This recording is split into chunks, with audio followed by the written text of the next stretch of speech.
Donkey Kong Bananza is a sprawling festival for the 3D platforming and collectathon genre. Its technical wizardry is only matched by the sheer joy that blossoms from just existing in its world, not unlike last year's Astrobot. It's easily one of 2025's best games, and the first game I'd recommend to anyone interested in a Switch 2, especially if you want this brief little jingle etched into the neurons of your brain. But apart from all that, it's also something a bit grander. In my mind, it is the most Nintendo game ever made, and I say that without any hyperbole. If Smash Bros. Ultimate is a museum to Nintendo's storied history, then DK Bonanza is a game that uses that shared history as a lump of clay to be shaped and sculpted into its own. It's a showcase and celebration of mechanics and ideas from the company's past 40 years, yet the combination of those elements creates something that somehow feels original.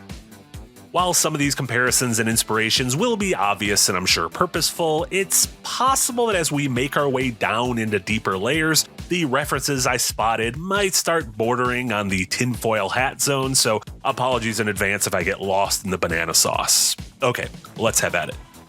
Obviously, there's the pulling of characters and iconography from DK's long history of games. From direct nods to the original arcade classic, to challenges that echo back to Rare's Country trilogy, including the fantastic tunes of David Wise and Grant Kirkhope, to Kong himself rhythmically beating his chest in a way that wouldn't seem out of place in the bongo-centric gameplay of Jungle Beat or Conga. Across the board, it is clear that the team behind the game has a deep love and admiration for Rare's work in the series. Familiar collectibles, cheeky bits of dialogue, referential background details, and some much more obvious links in the final stretch of the game that I won't spoil. No way, you're the worst! Hell, even soaring through the air and dropping eggs on fools gave me Banjo-Kazooie flashbacks in an immensely satisfying way. One step removed, it also shares a lot in common with various entries in the Mario series, the big one here being Odyssey. This stretches far beyond the presence of Pauline and into the core traversal mechanics themselves. The fluidity of DK's movement kit harkens back to Mario and Cappy, specifically in how each game allows you to get extra distance on a long jump using a mid-air roll. Mastering these jumps makes sequence breaking a relatively common occurrence in both. For more obvious shared DNA, we have the look and feel of the cosmetic shops across the two games. You collect a currency specific to each stage to spend on outfits separated by top and bottom halves, and then swap out the choices at various wardrobes scattered throughout the world.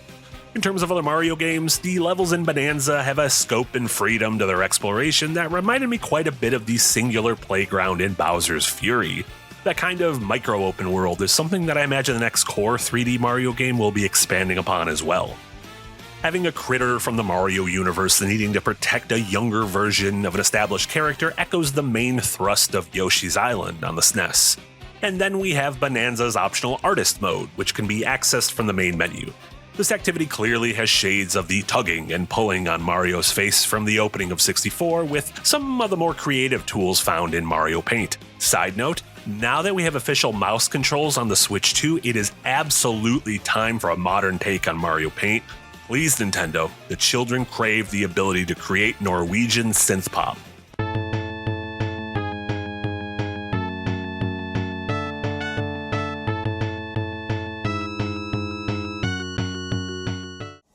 A bit deeper, Cranky and Rambi having their own parallel adventure that you occasionally intersect with draws from the familiar Nintendo trope, be it Luigi in Thousand Year Door, Captain Toad in Mario Galaxy, or Peach and Tiara in Odyssey's postgame.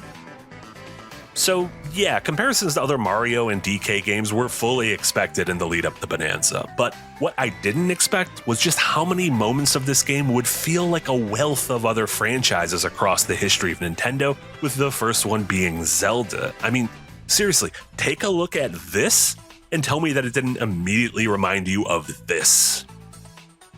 Yeah, dropping down into massive holes in the earth and diving for what seems like an eternity, only to suddenly find another deeper layer to explore, has an immediate Tears of the Kingdom vibe to it, but the Zelda comps don't stop there. The game is also packed with side challenges that can be accessed upon discovering these little portals and crossing a threshold into a strange liminal space. Upon completion, it rewards you with a currency used to upgrade things like your hearts or stamina. There's always a main goal, but sometimes it's accompanied by hidden prizes for keen observers, and some even rely on the game's various physics systems in a really neat way. Did I just describe DK Bonanza's challenge rooms or modern Zelda's shrines? The correct answer? Yes. Pressing on, the first time you summon this fast travel eel, their arrival is accompanied by the same pomp and flourish as a great fairy's entrance in Breath of the Wild. There's the shared core focus on music and how the act of creativity and expression can result in tangible, transformative magic to the world around you.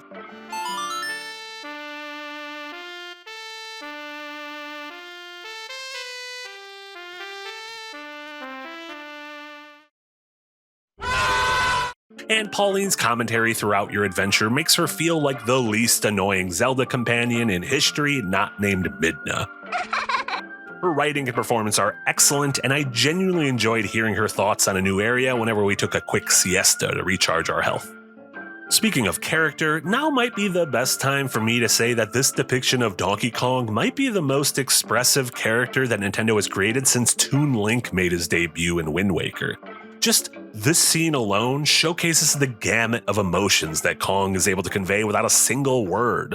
I know there's been some mixed opinions on the DK redesign since its debut in the Mario movie, but this game completely sold me on it. The Rare design from the early 90s had a great run, but I am excited for the future of this new Kong. And some of the defining elements of this modern DK are his insatiable appetite and ability to transform into a hybrid of creatures that surround him. Oh, sorry, I was actually reading the description of Kirby, but honestly, if the shoe fits, yeah, definitely had some big Kirby vibes throughout the adventure, which is never a bad thing. But just sticking with mechanics, I spotted similarities with a handful of other Nintendo franchises as well. Aside from Kirby, this Kong's penchant for punching through walls and hoarding unspeakable amounts of gold has shades of our good pal Wario. Honestly, if you told me that this project began as a modern reimagining of Wario World for the GameCube, I'd probably believe you. A little later on, once I unlocked the Elephant Bonanza power, Zowie! I started pretending that I was in a Luigi's Mansion game. Hoovering up every single object in the environment exudes the same energy as the impressive tech found in that series, specifically Luigi's Mansion 3. These are obviously both part of the burgeoning suck-em-up subgenre, which is a thing you absolutely should not Google in a public library under any circumstances. Pulling up the 3D map at any given time brought back memories of Metroid Prime and made me realize just how far 3D maps have evolved over the past few decades. Because while Primes felt pretty revolutionary for the time, it's kinda garbo in 2025. Comparatively, the map in Bonanza is crazy impressive. The fact that it displays all of the damage you've done to the environment in real time is borderline sorcery. And I love that there's just a button you could hit to restore a level back to its default state, just in case you took the suck-em-up ethos a bit too far. Further on, the game's 12th level is called the Racing Layer, and it's where we meet up with Diddy and Dixie Kong. The main thrust of this relatively small area is, as you can imagine, competing in a race.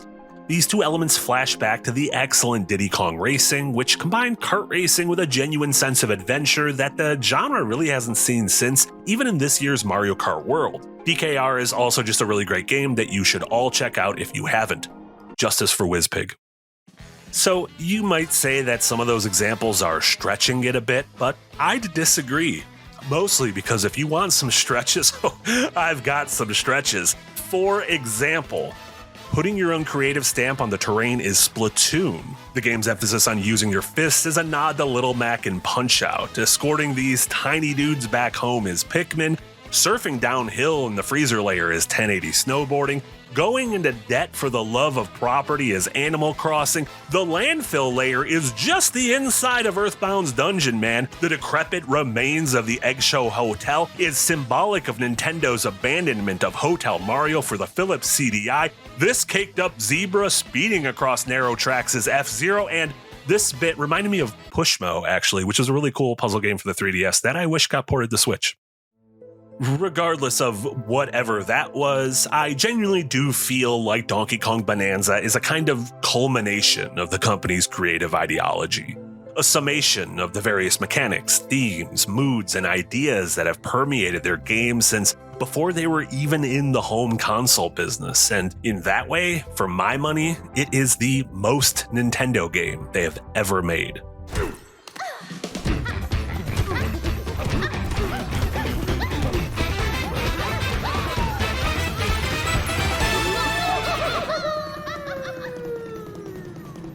I wonder if there are any banana-shaped fractones. Oh no. If there are, I better make sure DK doesn't eat them. Good night, DK.